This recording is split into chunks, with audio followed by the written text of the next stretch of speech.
Hey guys, Uber Zero here. Just bringing you finally my Edragon deck.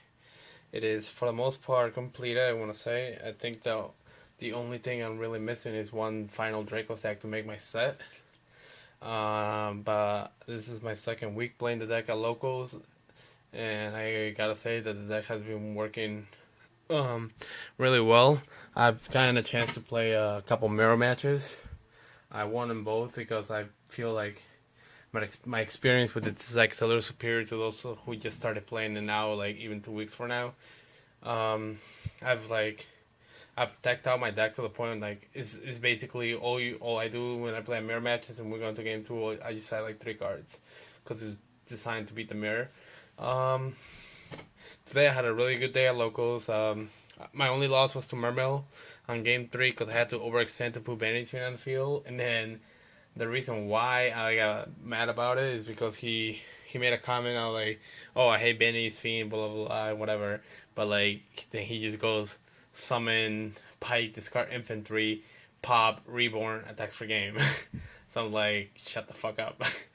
Anyways, I was able to I play one mirror.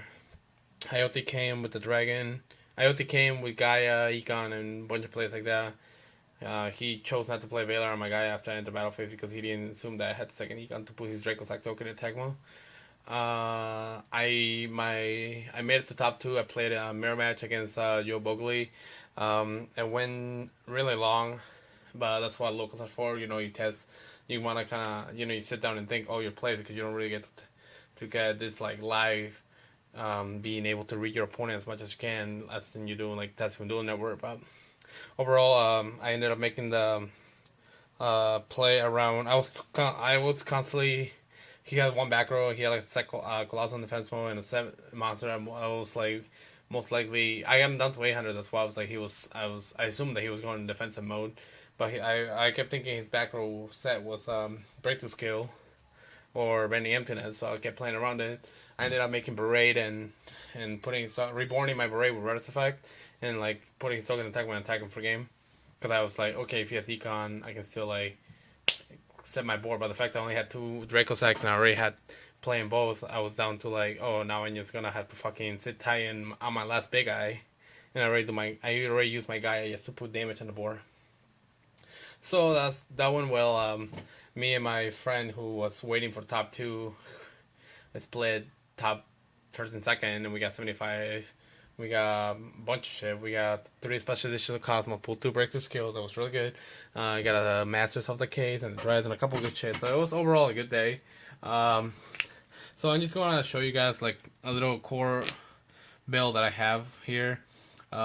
Nothing's final. Yeah, this is not the same deck that I do play on the end, but for the most part, it's pretty generic, around the same skeleton build. So let's just go to the deck real quick. I'm just gonna give a little quick explanation. So I don't want to like go into really detail into why my card choices are like the number of certain cards I play. All right, so we're gonna start with the the big dragons. So 3 blasters, obviously the beaters, and 3 titles. Those are Moss at 3, 3 tempests, the Rhoda obviously also, and I only play 2 Red Ox. Um, I want you guys to know. I want you guys to tell me why I don't like. I want you guys to tell me why you think that I think the 2 Red Ox is the right play for me at least. But like, leave me comments below. But like, 2 Red Ox is the number I play. For babies, 1 lightning, double title, double stream, double reactant, and 1 double burner, and then my tuner is Draguri Corsica. I chose to play him over playing guard because a lot of people know why we play sometimes this over the other one. Some people do play both, but I stick with these. Hand traps, trip maxis, mirror match is really crucial. You have to have some kind of defensive recovery, especially if you do not redo. You have to have something to make sure that you're, you know, balance the situation with your opponent play, how your opponent plays around your maxi. You also have to like make sure you like crucially use your maxi. You don't want to like just like he summons like a Red Ox and you don't want to maxi it because you know most likely he's gonna stop and you don't have a lot of like, oh, he has a 3,000 defender and it's not gonna I can't really get around that and like win game or like get a huge card advantage on them. 2 Veilers. I don't like 3. I think 2 is enough for me because of the way that I'm playing my build. Double Swift Scarecrow. One of my MVPs that has saved me multiple games, especially when people like decide to go for the Max V challenge and just like decide to just go off and they're not playing lad. So if I do draw these, I'm not gonna lose that turn, and I'm gonna go 1 Virus. I feel like I'm playing this deck ready to be at the at the highest competitive level when I feel like over 50% of the competition there's gonna be dragons, especially once you hit like when you're like 6-0 and I see the dragon spell books or like a really good evil swarm build. So 1 virus is good for me. The one of the best cards in the deck. When you draw this card, you're like, wow, okay, I need to make sure I can plus the most out of this card no matter how minus my hand goes. Obviously, if you're playing to draw lock variants, it doesn't make this shit dead, so gotta be careful how you play the order or how you use your dragons. You don't want like get locked, depending your whole hand, and then having to now I can't redo it because I won't get shit. I've seen people assuming that when you econ or you big eye and then you tribute your opponent's monsters, dragons, it does not count to your draw. Like for example, I noticed Joe today I think he tributed my Gaia dragon after he used 1 baby and a scarecrow. I didn't pay attention too much to what he was doing exactly, and then he tribute said. I'm pretty sure he should have drawn multiple cards off of that, but I don't know why. But I'm pretty sure you can draw out of whatever tribute gets recognized as a dragon, either banish or in the graveyard. Either graveyard, I think, as long as the tribute was declared a dragon. I don't know if you guys have any comments on this, on how that works. Like, please leave me some comments below. I really want to know how accurate like that ruling on super rejuvenation is when it comes to tributing your opponent's dragons. Then Book of Moon, can finally play my book that has been sitting in my binder for like over 2 formats. You basically you don't want the Drago Sack to detach, you don't want the Big Eye to detach, you don't want to play Econ take, you just want to like react right away to summon.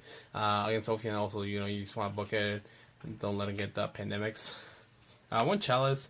I feel Chalice is really good to combat the I don't want to call it the bad build, but like the lad build, when you just go off, you start going off and then you throw this in, because a lot of players, if they don't open review, they just put the lad in the field, all they're doing is really setting up their graveyard, and they're just gonna end up with a lad. And if you end up successfully big eyeing their lad, it'll just a huge crusher, because now they have to work around their own lad, and then when they do kill it, it's still gonna kill their board. Double Econ, my favorite card in the deck. It's Brain Control. In my opinion, this card has won me way too many games for me to like even consider cutting it to 1. Because my deck is like a little unorthodox when it comes to the total cards I play. 1 Soro Sacred Sword of 7 stars. This is, I think it's an okay card. It's not a card that you should like spam at 3, because obviously all it does is starts off your combo. You draw your 2, you get your baby out of your big one, and then you start going off from there. This is just a help. This is almost just as good as Skull Start, but not really, obviously. So it's a 1 out for me. Double Sarko. I don't like 3 because I think it's slow, and I think it's not good enough for me to play at 3. I know it's a road of the deck. It can get you whatever you want and in whatever setup you want, but I think 2 is enough for me. Heavy, obviously. Reborn. Card Destruction. An interesting card, especially in the mirror match. That's helped. It's another win condition when you play through the Maxi challenge, and you're able to make your opponent draw like exactly half through the deck in their hand, and then you just got Destruction to leave them with like little amount of card or even deck out from that point on. But like, it's one card that I did not want to cut off. I don't really like have faith in any Dark Words, so like really concern myself for this card. I can obviously hide it out if I do play that matchup. But I think it's really good when you discard a bunch of dragons and you draw like some other cards, and if you draw a rejuve off of that, your hand is like fully replenished, and you still have some plays depending on what you draw and depending on what you discard. So, and then I do play a trap lineup. double compose. This is like one of the. This card is just as good as it was when priority got taken away. You know, you react right away and you make a monster like, oh, bounce, bounce, bounce, bounce, bounce, concede. The card is like really good format. I don't want to play 3 because it's obviously not fast enough to be played at 3.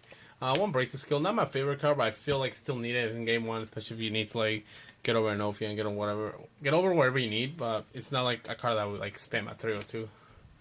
And then drop any emptiness because, like I said, this deck is meant to combat the mirror match and get a great deal of advantage against them first turn. I'm not gonna share my side deck today because it's nothing personal, but like I still gonna like tweak a couple things here and there, and my main deck obviously it's not like finalized and whatever anything I would take to a high competitive event, but it's really close to what it would be. So I want you guys to give me some thoughts, some feedback on what you think of my deck. Obviously I've been playing this deck for 2 months, a little over 2 months, so I know like most of the plays. I know a lot of reasons why I don't play certain cards like everybody else who just started playing the deck though. So I know some hype on Book of Eclipse. What's that card Paul Clark tried to announce? That was really good. Side blocker. Yeah, I think so, right? I don't know if the rules are official. Like if you kill Ophion, it's no longer applicable on the field. So I don't know. Leave me some feedback, guys. Until next time, Overseer out. Just make sure to follow me on Dual Network if you want. That's Master is my account. I'm probably gonna end up changing this channel's name to Deathmark Master if I get a chance. Until next time, guys, Overseer out. Thanks for watching. Like this video, please.